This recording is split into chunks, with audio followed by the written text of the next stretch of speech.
Nagsasagawa na raw ng investigasyon ang pamunuan ng Bayambang National High School matapos mangyari ang suntukan sa pagitan ng dalawang estudyante na nakuhanan pa ng video.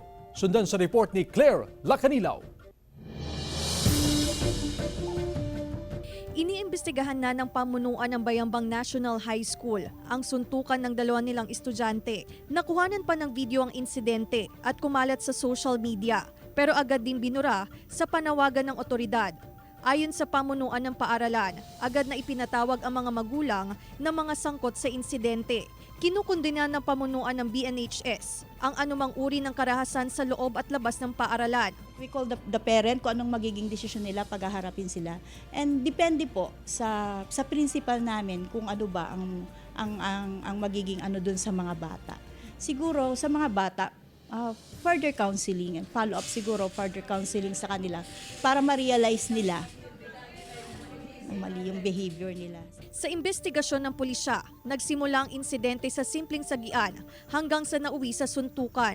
Sugatan ng 17 anyos na lalaki na patuloy na inoobserbahan sa ospital.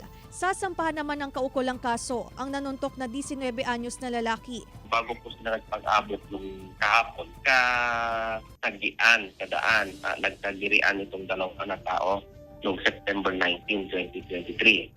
Hanggang sa nagkaroon ng siguro bullying sa kanila, nagkantsawan, hanggang kahapon nagpag-abot sila sa kalsada at doon na nga po nagsuntukan sila at tatamaan ng 17 years old sa may panga.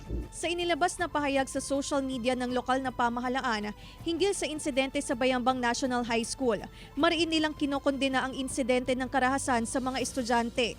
Wala umanong puwang ang anumang uri ng karahasan, lalo na sa mga kabataan. Samantala, paigtingin ng pulisya ang pagbabantay sa mga paaralan upang maiwasan ang kahalintulad na insidente.